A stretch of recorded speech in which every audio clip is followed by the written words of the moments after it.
he already knew he was representing not only Puerto Ricans and Latinos, but the hard-working class. And that I belong to the minority group. I am Puerto Rican, I'm black. The people that were suffering injustice at the time. So anything that I do, first I will be reflected on me because I'm black. And second, I will be reflected on me because I am Puerto Rican. Up to the wall several times. It's gone. Home run, Clemente. ¿Qué tal? I'm Antonio Tijerino, host of the Fritanga podcast by the Hispanic Heritage Foundation. On this episode, we will delve into the life and legacy of a true hero, my hero, el orgullo de Puerto Rico, número 21, Roberto Clemente. As the first Latino player to be inducted into the Major League Baseball Hall of Fame, he achieved greatly on the diamond despite many obstacles based on his race and ethnicity. Yet, he collected 3,000 hits, he won 4 batting crowns and 12 Gold Glove Awards, and was named the 1966 National League MVP. He was also a 15-time All-Star and a 2-time World Series champion. But Roberto Clemente's legacy goes way beyond his athletic achievements. He was deeply committed to humanitarian efforts and known for his generosity, compassion, and dedication to helping those in need. And I always work with the youth in Puerto Rico, and I would like to keep working with the youth, which it means a lot to me. From conducting baseball clinics for underprivileged children in Puerto Rico to the ultimate sacrifice for others by giving his life to support earthquake victims in Nicaragua, where I was born, Roberto Clemente was a spiritual embodiment of giving back and continues to do that today through his sons and his eponymous foundation. He was also a tireless advocate for social justice, using his platform as an athlete to fight against inequality. He was a trailblazer in the civil rights movement, standing up against the injustices faced by Black and Latino communities and inspiring others to join La Lucha. On this special episode, we are joined by his sons, Luis and Roberto Clemente Jr., and Thomas Brasuell, who is the president of the Roberto Clemente Foundation. Please join me as we discuss the great Roberto Clemente, the athlete, the humanitarian, the civil rights advocate, and my hero. So now, let's Fritanga.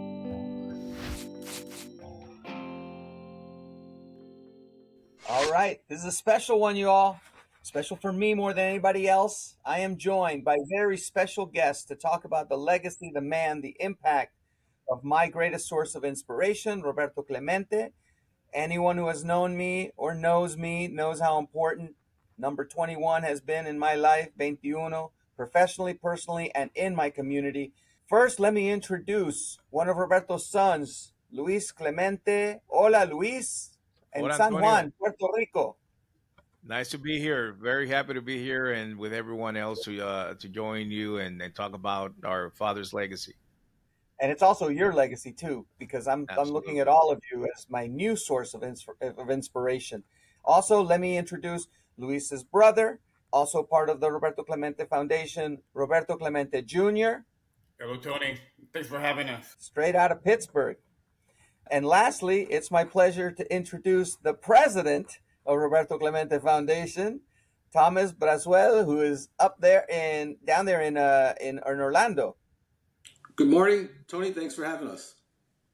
Of course, brother. It's always great to see all of you. So I actually, you guys threw me off a little bit when you talked about a documentary that's coming out. I am a huge consumer of all things Clemente.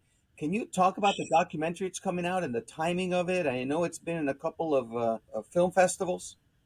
Well, yes, Tony, we're very happy and excited that this documentary is being shot as we speak. So we're hoping to have it out and streaming in some different cities and locations for theater release as well. So we're waiting for the word, hopefully in the next week or two, to where it's going to be coming out. But it did very well in South by Southwest, the first film festival that was invited to be part of, and it won the People's Choice. So we're very excited that the first at bat, it got a hit. Oh, that's great. And how is this fitting in to everything, all the other plans that you all have? Because I actually want to start with the Clemente Foundation, and we'll go back to your dad because this is his legacy. The two of you and Tom, through the foundation, are his legacy. the energy that the three of you have through the foundation, the resourcefulness, the agility, the impulsive nature of wanting to make an impact, it feels very familiar to me and the Hispanic Heritage Foundation. And maybe that's why we have such a strong connection. It's like you all swing hard, even if the ball's out of the strike zone.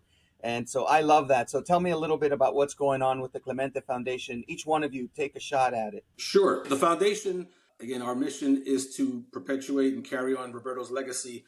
And we are so fortunate that we have three of the sons who embody what their father meant to society, empowering, inspiring people to do well.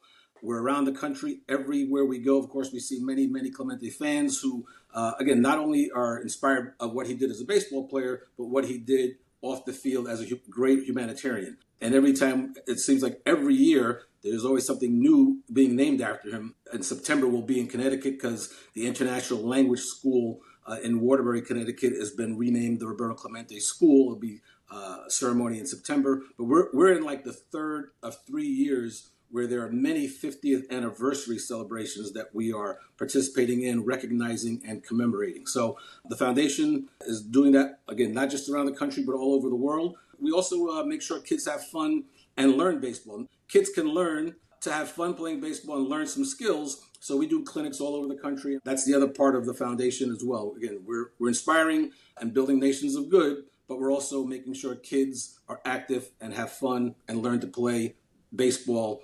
Again, nobody's ever going to play the way Roberto played, but we can try and give them a step up. Yeah, and Luis, can you talk a little bit about the foundation from your perspective, and then we'll go over to Roberto. Sure. What we're looking to do is to activate the goodwill and the humanitarian side that we all have to, push that button and turn it into on, and have children at a young age understand that their actions will have an impact where they live in school, society, their neighborhoods, and we want them to become goodwill ambassadors of their surroundings. So in every single thing you can do, you can emulate that, Roberto, not just playing baseball or a sport, but in everything you do every day in your life, how you carry yourself, how you care for others, how you make sure that you're not just following everyone else, but your actions are going to dictate how things are going to go on in your life. And that is part of what the foundation does as well. And Roberto, what I love is that the energy around it, that at any point I can say, hey, I might be going to Puerto Rico. And you're like, let's do something down there. We're doing this. We're doing this. It's such a dynamic foundation. And there aren't a lot of gatos running it. I just have to praise the energy that you all have behind this and how it's part of your life. Well, Tony, I echo both Tom and Luis in their words, but I can tell you that we have been so fortunate to have a great legacy. Obviously, Dad leaving us with that one, but to have Mom also really carry the torch right after the accident and really build and continue that legacy, growing the legacy for 50 years. We have been so blessed that her work has inspired us to continue how she walked this earth with such grace and love for humanity that carries through the foundation. So for us, it truly is a blessing that we have not only one, but both parents that really meant and left a great impact in not only the game of baseball, but in society as a whole. I love that you mentioned your mom. That's very powerful. And a lot of times that's who is left to carry that legacy. It's not just the sons and someone like Tom, but it really does start with your mom. So let's get back to Roberto Clemente. What makes him so compelling to me is his complexity and his integrity. It has all the multifacets of his identity that were equaled by his multifaceted impact that he had on the field, in the community, as a father, as a husband, as you mentioned, in the civil rights movement in Puerto Rico, in the rest of the United States, across Latin America, culturally as a trailblazer, as a Black Latino, playing and living in the 50s, 60s, and early 70s until he passed, trying to save lives in my birthplace, Nicaragua, after devastating earthquake on New Year's Eve in 1972. But I want to get to the identity and your identities. As complicated as your dad's identity must have been, you have the additional layer of being Roberto Clemente's sons. So, can you talk about your dad first, and then your identities in terms of being a Black Latino, breaking into a sport in a country that wasn't often welcoming? And I remember even stories of how they tried to call him Bob Clement and all these other things, which is the very first identity you have is what they name you. So, can you please talk about that? Well, Tony, this kid from Carolina, Puerto Rico, getting to Pittsburgh, Pennsylvania, smoggy, steel city. You couldn't see the buildings in the city because of the smog. Very dirty, but coming into the city in 1955, not understanding the culture, and really, as a young man, trying to make this team and establish himself as a major leaguer, a lot of things happened. A lot of obstacles that he had to go through, and every one of those obstacles became a layer of who he was as a human being. 1958 was a big event when he was drafted into the Marines. He reported after the 1958 season and went into basic training, became a Marine, and he was very proud of that as well. That helped him not only as a young man and become a better person. He became stronger on the field as well because of everything he did for the military. So that in itself helped him propel and establish himself as a great major leaguer. But that did not stop there. Every layer that you see is an awesome layer of this human being that cared for people at a very young age. And he only lived 38 years on this earth, and we're still talking about him 50 plus years after the fact. So that in itself is actually letting you know the impact that he had in those short 38 years. It's truly a miracle for us to have the pleasure of carrying his name, but also, like I said before, mom's name. He picked the right woman to be the mothers of his sons. Thank you, Roberto. And Luis, can you talk about that identity part of it, of coming to the United States as a Puerto Riqueño, learning the language, having to also be in the middle of the civil rights movement as a black man, and then on top of that, being a high profile person as a baseball player, and how all of that mushed together in terms of what his identity is, and a little bit about the identity that you have as his son and also as an Afro Latino living in these spaces. Well, Tony, I feel that Dad didn't have a script when he left Puerto Rico for the first time, and but he was so in tune with what he was going to do, and he always knew that baseball was going to be the vehicle to get his message across. So that's why you see the way he acted, how he treated fans. To him, fans were of the utmost importance, but also representing the players and the rights. He was an activist. He truly spoke his mind. He did not accommodate to what the status quo was, and he was sure to make that difference and speak for those who did not have a voice at the time.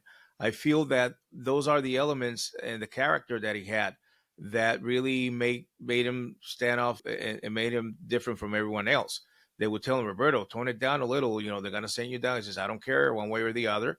If we're going to be playing here, we got to be treated equally. He was demanding that no one had to wait for the rest of the team to eat in a restaurant because they would not serve them. Then, he asked the general manager to get them a separate station wagon so they could go and not be sitting in a bus waiting. And he would tell the rest of the teammates, listen, any of you who accepts food from this place, we're going to go at it.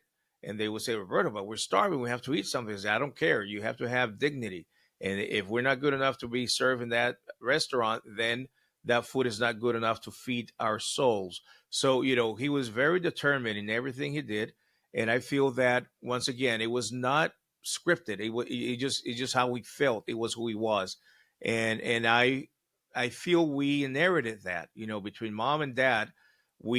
That's our is in our genes, and that's, I feel, how I live. I don't do things like, once again, like scripted. I don't follow necessarily what Dad was doing. Dad did what he felt he needed to do. I'm doing what I feel I need to do. I feel every single individual is different. You should imitate what is good, but in your own way, in your own style. You don't have to have the same exact pose the way he batted, the way he did this. No, no, no. It's because you have to have your own character. You have to have your own personality, and you have to be able to voice what you feel in your own words, who you are, and what you're going to do to impact others your own way. And Antonio, I would like to add very quickly on the side of the layers. He had 1955, right before he crossed the white lines in the outfield. He already knew he was representing not only Puerto Ricans and Latinos, but the hard working class, the people that were suffering injustice at the time. And that, like we said, it was a vehicle.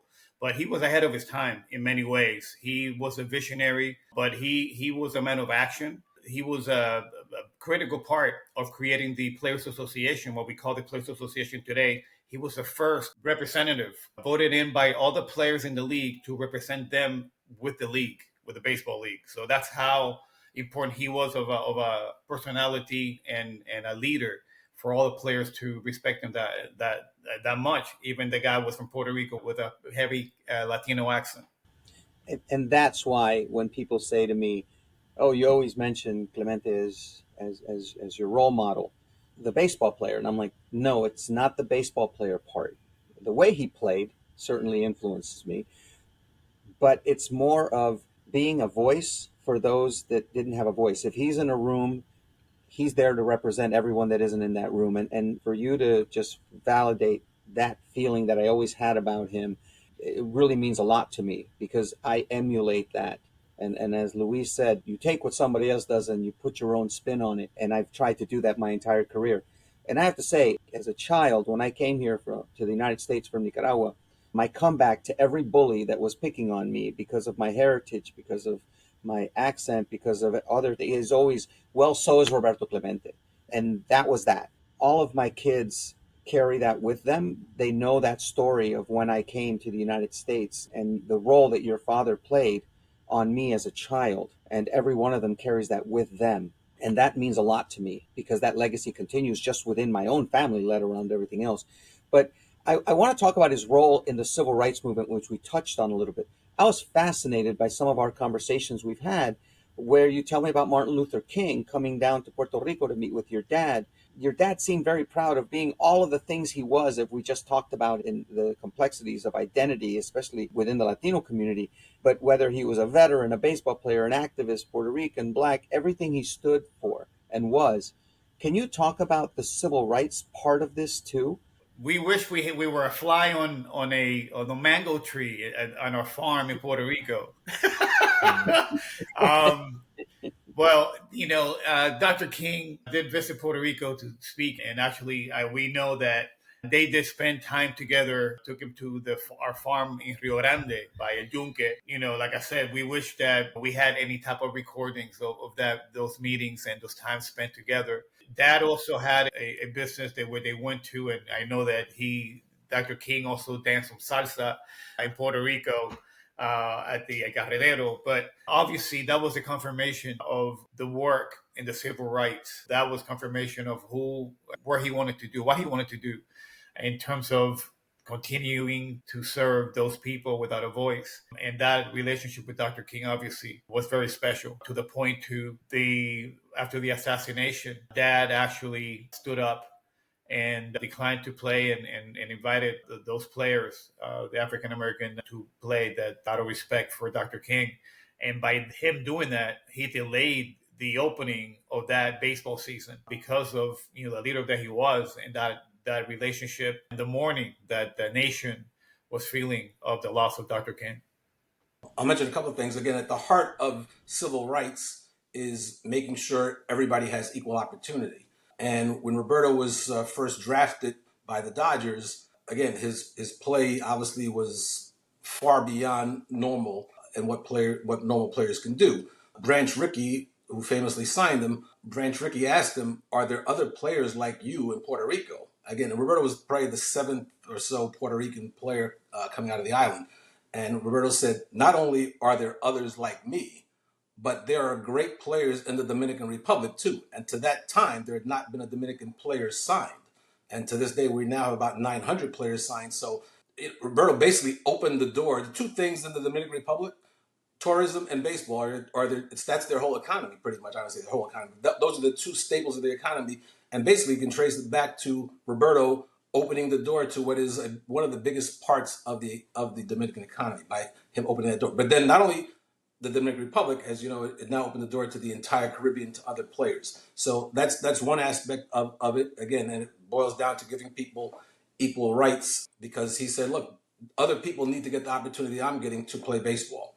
Does that element carry over into part of the mission of the foundation in terms of integrity, character, standing up for things beyond making sure kids are active and playing baseball? Can you talk about how the foundation is also trying to carry on that part of the legacy? Through the clinics, we make sure that we also give participation to the girls. Usually the girls are left behind.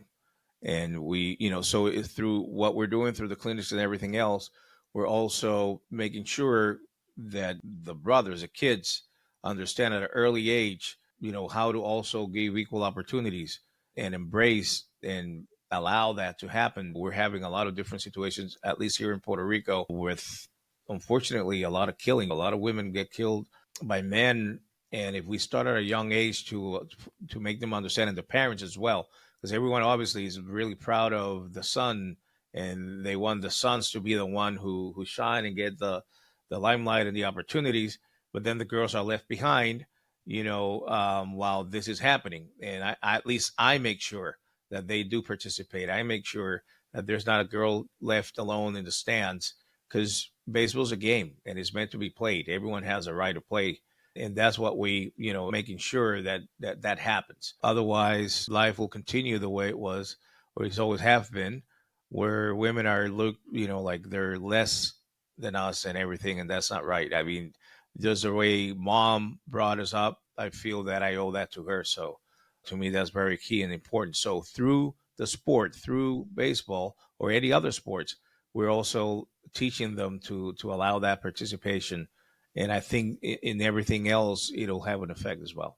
Luis, that's so important that you mentioned that, because that equal rights also goes into these other areas as well. So for you to put a special focus on girls being able to be part of everything that you're doing, that's a real legacy to your mom too, like you just said. So thank you for that. So beyond those identities that your dad had, and we just talked about all those different layers that this great man had, he was also a Renaissance man. You all were talking about how he was a musician, he was a poet, he was into ceramics. Roberto, can you talk a little bit about that other side of him that I had no idea until you guys just told me? And then, of course, you brag about your brother, who's a great musician. So talk a little bit about that. Well, absolutely. I always say that we all three have different attributes that he had and passed on to us. And he was a great musician. He played by ear. He would hear a song, listen to a song, and he would play a harmonica or an organ. He would sit on the organ and start playing until he got the song, and he would play it. So he would spend time on that organ at nighttime, and the ceramics. We had he spent so many hours with mom, and they made so many different. He loved bullfighters. Okay, because we traveled and he went to bullfighters, and he became a big fan. And I remember him painting with details of the bullfighters and the bulls, and I mean, awesome pieces. The one thing that a lot of people don't know is that before he became a major leaguer, he suffered a car accident in 1954 that hurt his back and neck. And throughout his career, he played in pain. That's why people call him a hypochondriac, because they were asking him a question, how you feel? Well, he was in pain. But I tell you, if it wasn't for the fact that he started visiting chiropractors and learning about what they did and how to heal your body, how to be able to maneuver and really realign your body, he started doing it to himself, but also learned how to heal people. He was not only a chiropractor, but he was a healer. So I remember as a young kid, people knocking on the door at different times at night, late at night, and we didn't have a fence or a gate, so people get to the door and they'll knock, and he would get up and open the door, in his PJs, no shirt, whatever, and people would come in with their crutches or wheelchairs because they heard that he could heal them. and he would invite him into the house, and mom would go to the room and come back with a bag of tools, teas, and an electric massager. He was ahead of his time with technology. Whatever was out there to be able to heal and be into health and wellness, he was ahead of time and part of that. So he would work on them. And so many times he really helped people avoid back surgeries way back when and things like that. People just walked out the door just kind of saying thank you for this miracle, and many times we would come back to the house. He would not, I don't want to pay him. No, let's go, and there's no charge. But people will come back with baskets of vegetables and put them in front of the door. I remember there was a goat one time when we got home from wherever, but he became a chiropractor, and he actually bought a property right down from our home to become a clinic when the accident occurred. So he had that already as a plan to continue as a chiropractor healing people in Puerto Rico. So he had so many attributes that was of impact for the better of people. Yeah, you know that there were doctors that would actually ask them to go visit their patients in hospitals to work on their backs and everything, and then they would be like, "Whoa, wait a second, are you Roberto?" He's like, "Yeah, but please don't say anything." You know, patients that were due to get surgery next day will just stand up straight, and they says, "No one's touching me tomorrow." After that work on their backs, they said, "No, they're gonna get me in trouble. Just lay down in bed, and tomorrow, when you wake up, you say you're feeling much Say it was a better." miracle. Don't say I But was yeah, here. That was a don't miracle that say I happened to was you. here because You don't need any surgery. you're gonna get me in trouble, and it's just a way, like I mentioned, that's life was in such a way. The accident he was involved, it was basically while he was going to visit a brother that had brain surgery. He ends up dying December 31st at age of 38, exactly the same date and exactly the same age that it was. I mean, it's incredible when you think about so many different things in his life, the way they happened. He used to make the lamps out of driftwood, the driftwood he would get from same area where the plane crash happened as well. So he's like so many different things that were scripted, and when people and companies that we signed to make the life story want to have obviously the right of fictionalizing a little bit or here or there just to enhance, we always say if you need to listen to the whole story because there's gonna be real things that happen that you're gonna leave out, and it would seem like it was just a script, but it's not. It's just the way it happened. Very So mystical. The whole story is an amazing story, and if you take a look at the how he picked his number because of 21 letters in his name, right? So you have Right? the connection with and why he was born. Even when you watch the documentary, we mentioned this in the documentary. He was born because his sister continued to ask our grandfather for a baby brother to play with. And one thing that they left out in the documentary is that she would tell Grandpa, "I want a baby brother to play with, but I want him to be white." and it was a joke during the thing. But when Dad was born, she was 5 years old, and she had an accident that a spark hit her silk dress. She burned, and 3 days later she passed in the hospital. But she would appear throughout his life with 3 gold coins. Three was a very mystical number for him. Obviously, 2 plus 1 is 3. He ended up in Pittsburgh, the city of Three River Stadium. He ended up with 3,000 hits, 3 sons. Three, everywhere you look, is actually part of who he was and his life.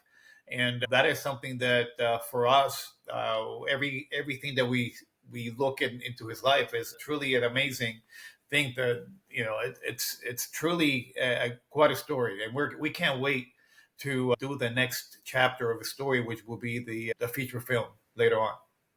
I'm going to now give some quick background on your dad as a baseball player. And Tom, please weigh in because you're a savio when it comes to this. And the information you were giving us just now, I didn't know either in terms of his legacy, in terms of opening Major League Baseball's eyes to what was happening in the Caribbean and the talent in the Caribbean, which has led to a domination of Major League Baseball by Caribbean players. So some quick background that in addition to being a humanitarian and activist, which we've been covering, but he was an amazing baseball player.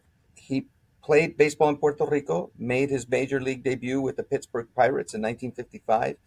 He played for the same team for 18 years, his entire career, and had a career batting average of 317, made 15 All-Star teams, got 12 Gold Gloves, won 4 batting titles, got exactly 3,000 hits, and 2 World Series. And I actually saw him play against the Orioles as a little boy, which was the thrill of my young life.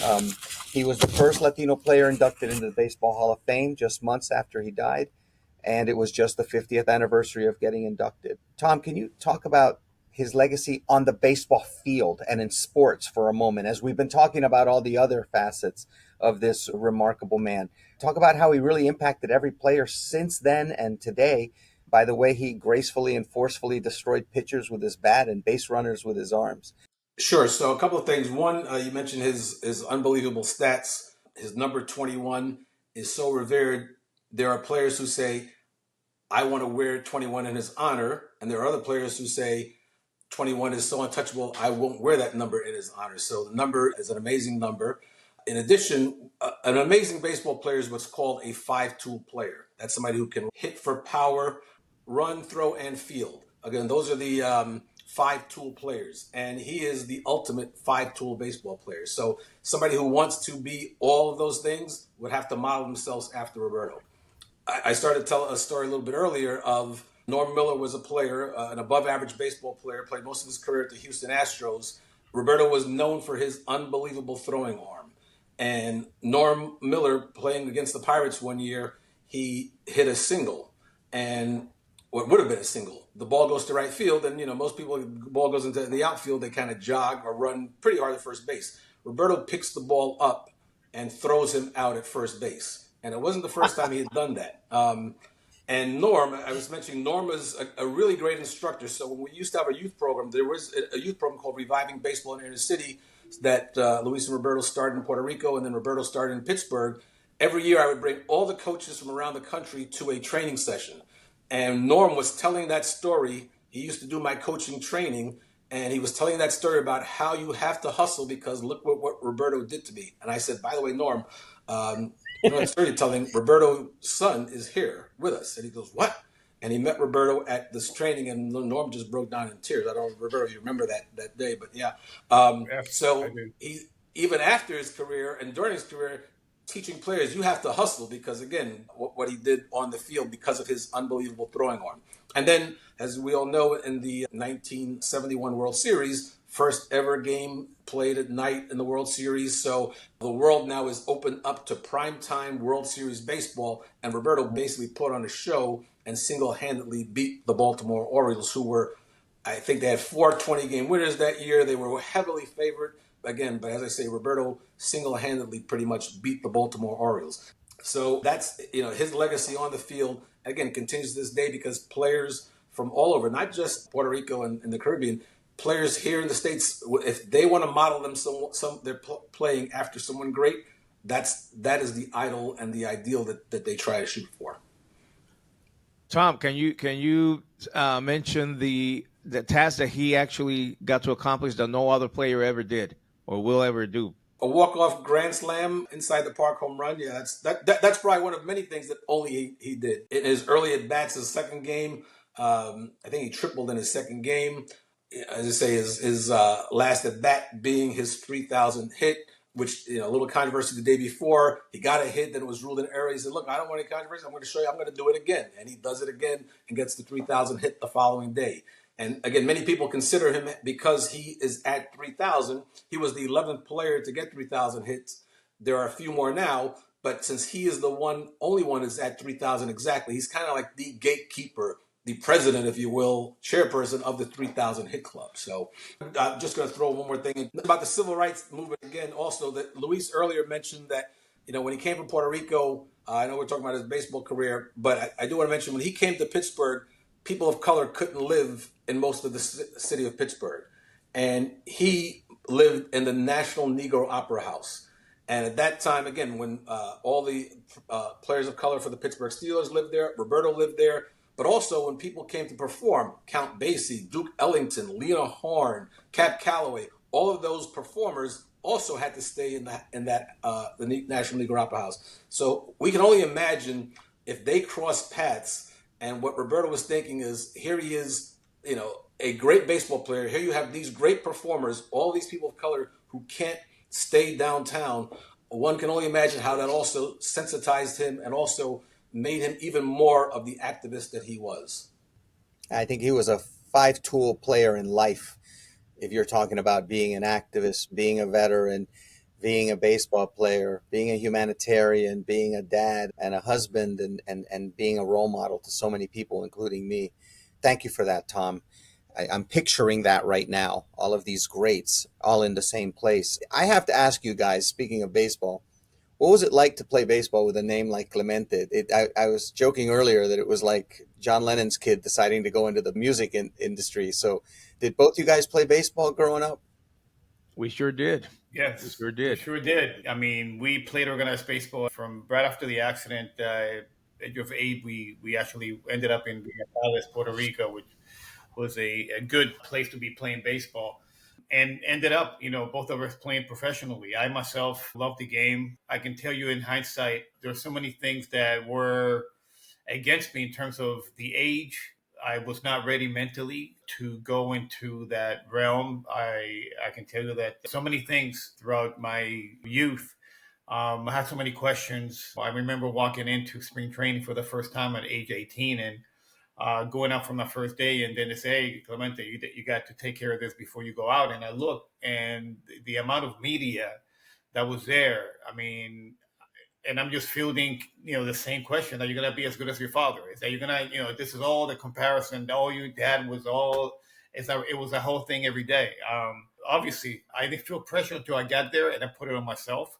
But I wasn't really ready in terms of being able to really be a mature enough to deal with the whole situation, if you will. But Luis, go ahead. You were in a different situation the next year with the Yeah, Pirates. but even as we were growing up, we are only 11 months apart, so we played in the same team. And lucky enough, I got to wear number 12. So that was, putting some of the pressure, lower. They always would look at us and compare us with dad and whatnot. But I remember when Roberto signed with the Phillies. Oh my God!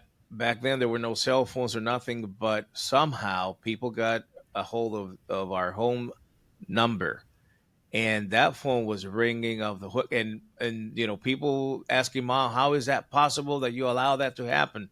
He had to be a Pirate, not Philly.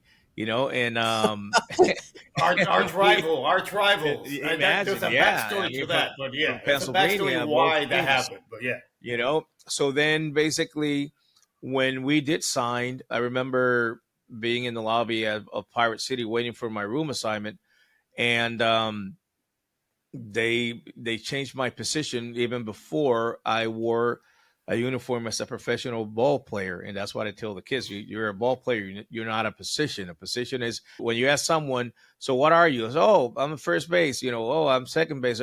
That's a place within the field. You're a baseball player is what I tell everyone. You need to learn everything about the game so you can be played in any position, and you know what to do. You need to know the position in the game. So anyways, we were, imagine if we didn't have pressure enough to be compared to that, then they would compare us to each other. It's just really interesting. Baseball's been a part of our life in many ways, and we played it. We both won batting titles in different levels and whatnot. But I feel the opportunity that it has given us to also do what we do today, it's key. It's key how we know firsthand through sports what it can do to your upbringing, to your character as an individual. And I think we're lucky enough to understand that and not be frustrated by the different elements that did not allow us to continue to play. It's just, once again, a life experience to be able to play as a professional ball player and totally see what baseball is all about. Remarkable story about the two of you following that legacy in a lot of different ways.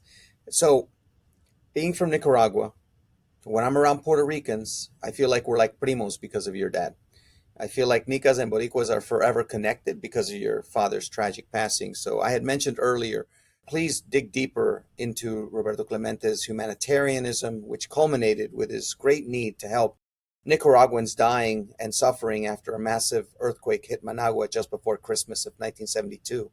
My family and all Nicaraguans were absolutely devastated, and your dad took action as others were helplessly watching the news, and he took action as he always did. Can you talk about what happened next?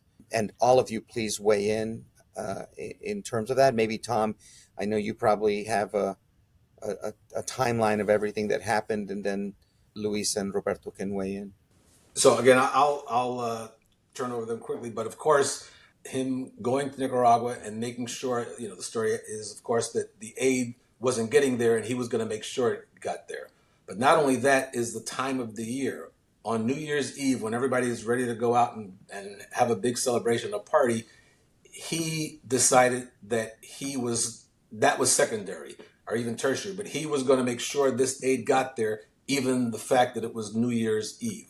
And again, so we all know what happened after that. And as it's turned out, is over the years, baseball's highest honor has now become the Roberto Clemente Award. It was initially the Commissioner's Award, and then after his tragic passing, the award became the Roberto Clemente Award. And I can tell you that when we go around the league and around the country and talk to players who've won Most Valuable Players, World Series, multiple All-Star gold, nothing means more to them than being nominated for the award, let alone the annual person who's the recipient, because again, it shows what they do off the field, and all of that pretty much can tie back to Roberto. He is kind of the model and the first ever to show that you can use your platform to help others, and he made the ultimate sacrifice in trying to help others, not just others, but pretty much you could say an entire country, as the three you can certainly attest to. So again, certainly inspired baseball players, but there are similar awards in every other sport. All of them pretty much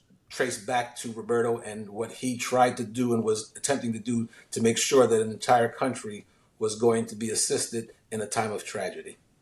And Luisa and Roberto, can you talk about also that he had sent, I think it was the three different planes of aid packages, as Tom said, that weren't getting to the actual people. So he took it personally down there on that fourth chartered flight to make sure the aid got to the actual people in need. And that's when the plane crashed off of Isla Verde, Puerto Rico, almost immediately after takeoff. Please weigh in on the actual accident.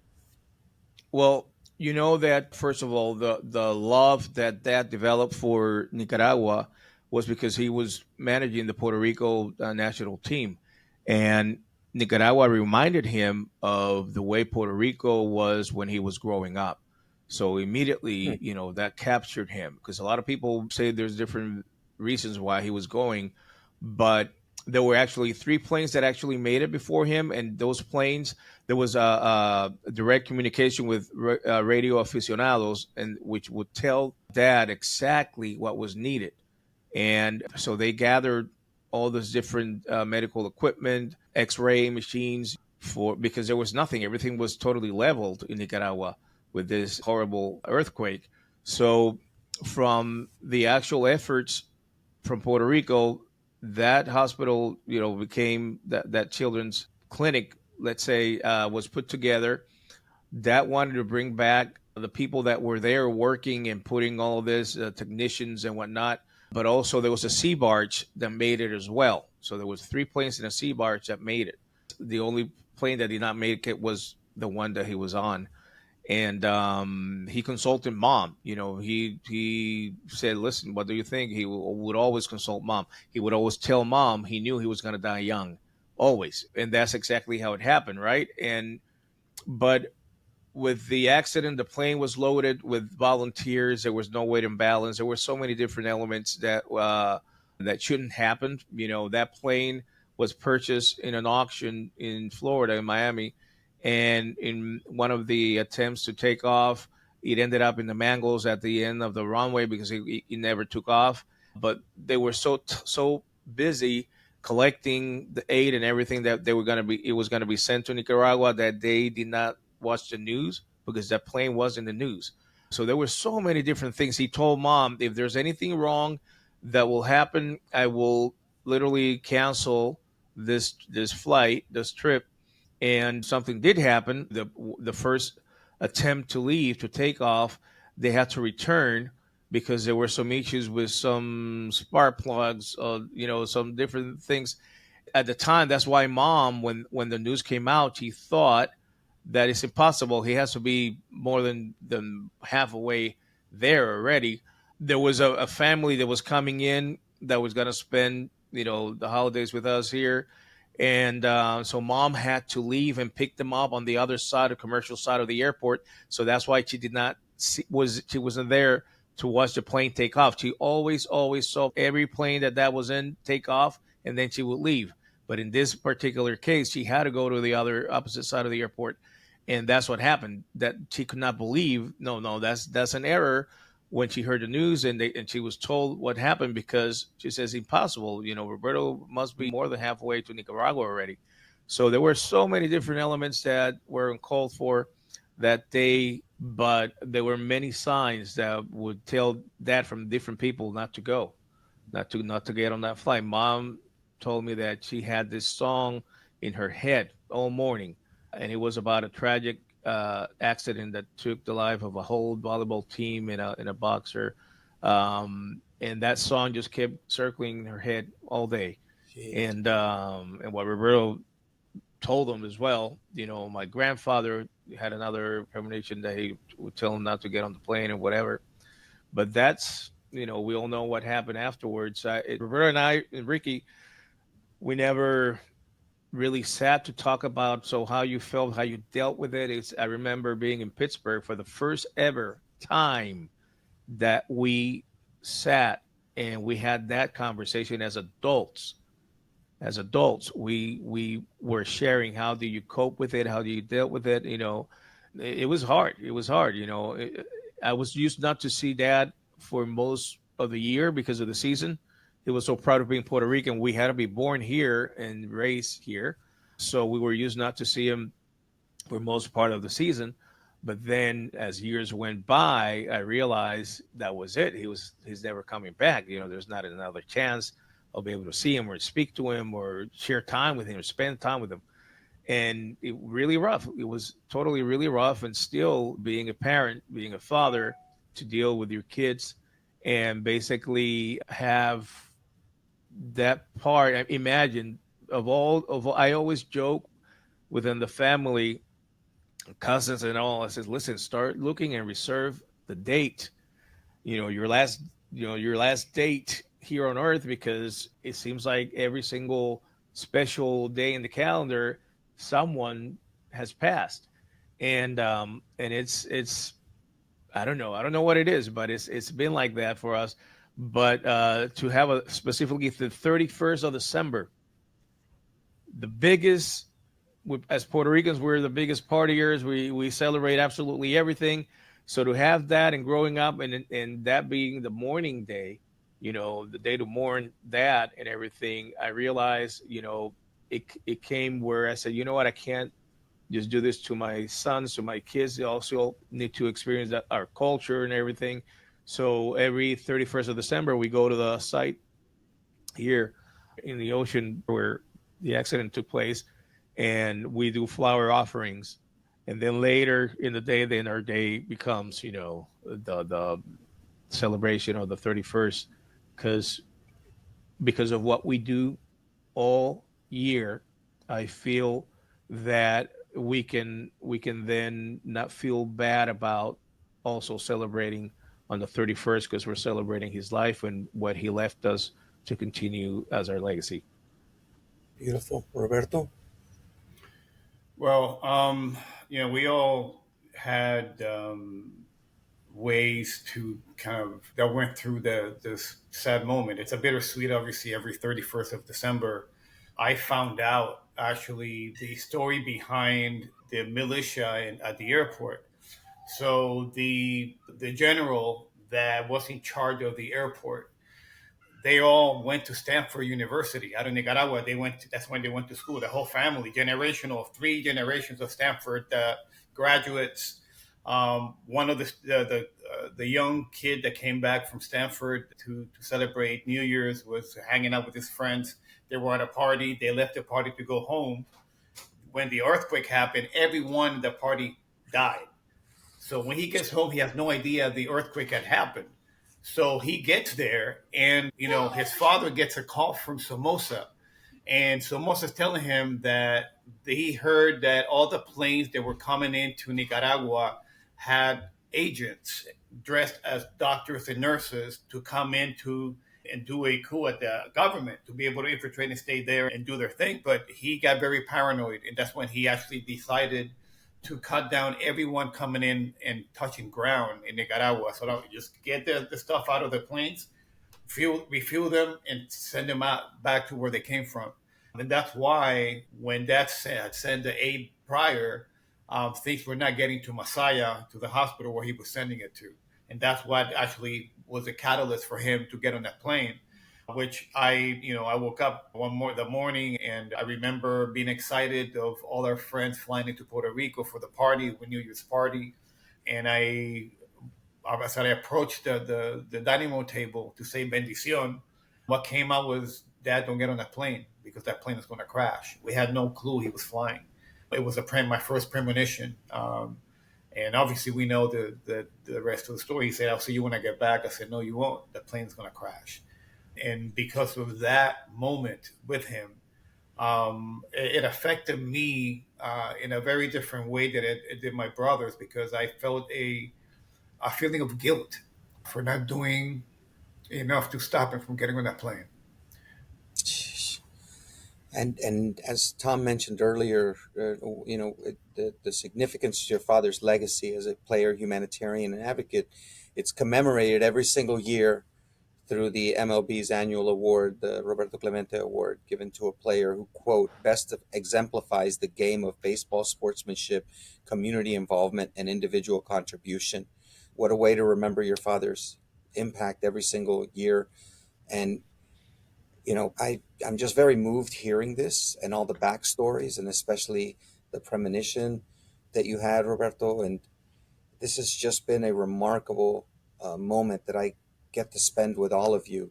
So thank you. And thank you for always being so candid and vulnerable and powerful at the same time in discussing your father, but also discussing yourselves and discussing your mother. And thank you for all that and all the work that you do with the Roberto Clemente Foundation. How can people support the Roberto Clemente Foundation? If you can talk a little bit about that, Tom, as we wrap Sure. up. And I want to mention quickly also, the foundation, every year we do scholarships. And as Luis and Roberto mentioned, again, it's not only Roberto's legacy, but Vera's legacy. She kept his memory and his activism alive for nearly 50 years before her passing in 2019. So here in Florida with the Puerto Rican Day Parade, we give out scholarships every year. Normally, those scholarships go to kids who are graduating from high school, but the last couple of years, there's been students who had to delay going to college because they didn't have the money. And when they got our scholarship, they were just so grateful because now they were able to go to college with the Vera and Roberto Clemente scholarships. Both years, the students who had to delay were young women from Venezuela. And also, we also now have said, look, we just don't want to limit it to high school students, but if there is somebody who's looking to go and get advanced after graduating who can't afford it, will please consider us for that as well. So we've been able to impact, again, students not only who are graduating from high school, going to college, but people who had their college entry delayed, and people who now are also going on to graduate school. And people can support that and all of our efforts by going to robertoclementefoundation.com. There is a donate button there. But also, before you donate, like I say, just look at all the stuff that we are doing between the clinics. You can also see the history of Roberto's career, both on and off the field. You can see some of the other educational programs that we've done. Certainly, we'd love you to go on, click the donate button. When you make a donation, it really helps us. The clinics are completely 100% free for every boy and every girl that comes to the clinic that's going to get a T-shirt, a hat. They're going to learn a little bit about baseball, but more importantly, they're going to learn about how to be a good citizen and they're going to have fun. We have ex-players with us. We have players who were in the movie Field of Dreams with us, and they make sure every kid has fun. Every kid meets every current or former player who joins us on these clinics, and gets autographs. And other partners make sure that they have a snack and cereal and food and water. But yes, go on to RobertoClementeFoundation.com, hit the donate button, but also learn about Roberto and the person that he was. And also all the activities that you all do. It's remarkable. There's stamps, there's bridges, there's projects, and it's a great way to just be involved. I got caught up from the minute I met you all. I want to be a part of everything you all do. And I really encourage people to support this great foundation, this great family, this great effort. And I'm just grateful that I'm somehow connected to you all. All right, I can't do this without asking, when's MLB going to retire 21? I mean, what do we need to do to make that happen? Well, I'm going to say two things. Go ahead. I'll let Luis and Roberto handle that one, but I'll say also there is every year the United States Mint issues 2 commemorative coins, and there is a proposal in the Congress to have Roberto be on the coin in one of the 2 coins in 2027. It needs 267 members of Congress to sign on. We're probably about a quarter of the way there, and oddly enough, he would be the first Latino on a commemorative coin. First Latin American. I've asked them. I said, "Is that accurate?" They said, "Well, we had a folkloric dancer generic." I said, "Well, that really doesn't count. Roberto would be the first Latin American on a coin." And part and parcel to that is a suggestion about having Roberto honored in a way that might be even bigger than the retiring of the number. But again, I'll let Roberto and Luis talk about that and what we'd like to see happen. Well, Tony, I truly believe that, aside from baseball, I think baseball and the story of Roberto Clemente is secondary. The story really is who he was as a human being, the impact that he left us in society as human beings. And I believe that retiring the number is a great honor. But I believe that if we look at the national holidays that we have in this country, there's not really one that we have a Latino that we honor. I believe that, if we can, I'm trying to lobby right now and we're trying to push that narrative and hopefully be able to speak to members of Congress. We started talking about and kind of planting the seed to hopefully have the first national holiday to honor him, a day that we can all, the people that are working, that have to go to work, so they can take their kids to a ball game that day and be able to have the conversation of why am I off today? Because of Roberto Clemente, what he meant to society and so forth. So I think that will go a long way, and I think it will serve the purpose of continuing the legacy in conversation. I feel that if there's many ways and many points of view on the retirement of the number for what it represents. Obviously, it's long overdue, but at the same time, there's many different ways to do it as well. And one of the things we've mentioned is if every year every club nominates one player. There's 30 players that are nominated to run up for the big Roberto Clemente Award.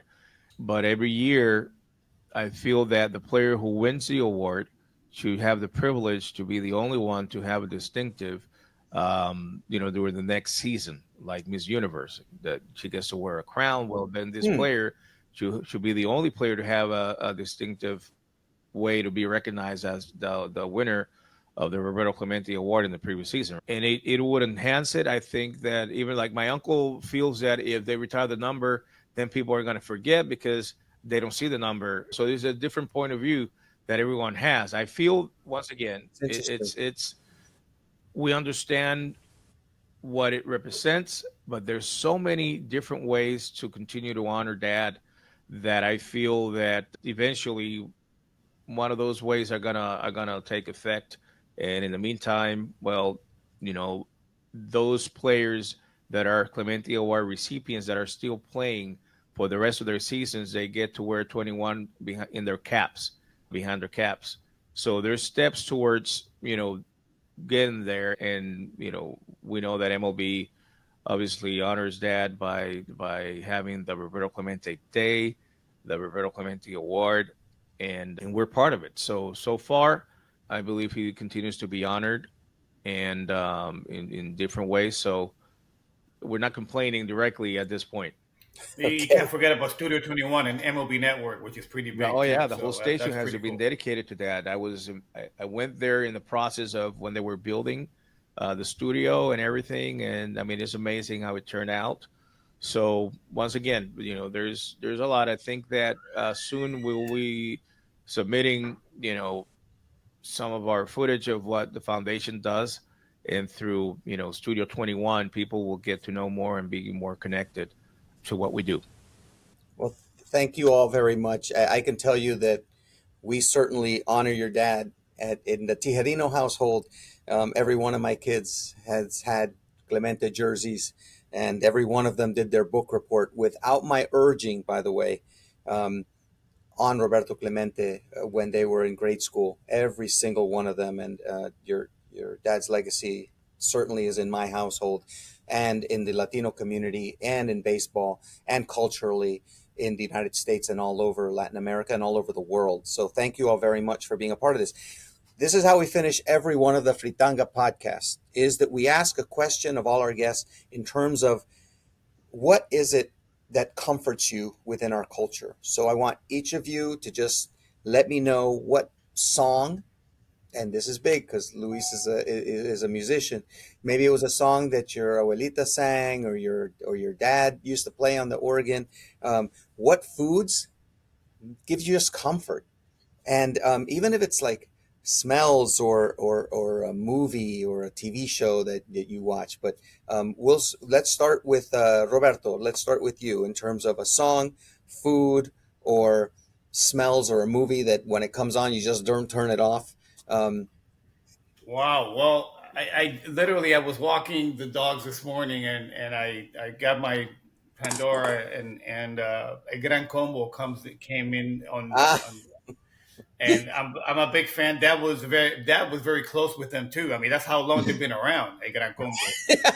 they're Um, still doing it, man. They they're were still just going. They're still going strong. It's amazing how they're going. So that takes me back big time, no doubt. And when it comes to food, I mean, I am un buen arroz con pollo. It's always with buenos habichuelas rojas and plátanos. That's always a good source for me to go back to Puerto Rico and have some of that for sure. all right, Luis. I think song wise, Buscando America, I feel that as a culture we have so much to give, so much. We embrace everyone. We're inclusive. Our character is like so strong and so happy and welcoming all the time, that I feel that I don't know. There's still a calling, and there's still something that we haven't done yet, and is like just joining efforts, all of us, all Latinos. I feel that it's, I don't know, it's something that really is a passion of mine, of what would it be the day that we all really embrace, and we always, it's always in my head. So any song that talks about that inspires me. Food wise, there's many different things that I love to cook, so I'm always trying to do something and improve in those skills. But seafood is like my favorite food, for sure. Um, so happy that I live in an island that there's many sources of it here. But yeah, I would say those things. And movie, you know, we imagine we have the Ghost players as part of our crew, that we partner with when we're doing the clinics and everything. So Field of Dreams, imagine, that's a favorite. Yeah, I was Yeah, about to say. for sure. I How actually about have the uh-huh. artificial corn that was used in the movie in a storage here in Puerto Rico. So that should tell you something. All right, Tom, Alrighty, well, finish I us have off two here. sons that are half Puerto Rican, and my current wife is from the Dominican Republic. So I get a good mixture of culture, food. On the song side, I'll go. Well, yeah, You're gonna throw Juan Luis Guerra one of in? her favorites. So I'm going to go on the fast and slow. So Besa de Mucho and Abusadora, both songs, I like fast and slow on the song side. And as they mentioned earlier, today is Wednesday. I eat pizza every Wednesday for a lot of years. But I used to kind of almost segment days. On Friday night was always chuletas and plátano maduros. And I love nothing better than a thick, good, juicy chuleta on a Friday night. It's mouth watering. All right, guys, thank you so much for that. Thank you so much for spending time with us on the Fritanga podcast. You continue to inspire me. Like I said, I've gone from your dad inspiring me now to all of you inspiring me. Thank you for everything you do for our community. Bendiciones. Can't wait to see you all real soon. And let's do amazing things together. But whoever's listening, you got to support these folks to be able to do those amazing things. So Luis, Roberto, Tom, the Roberto Clemente Foundation, we're behind you and we appreciate Thank you. Thank you very Tony, much. Tony. Thank you for being a friend, my friend. Thank you.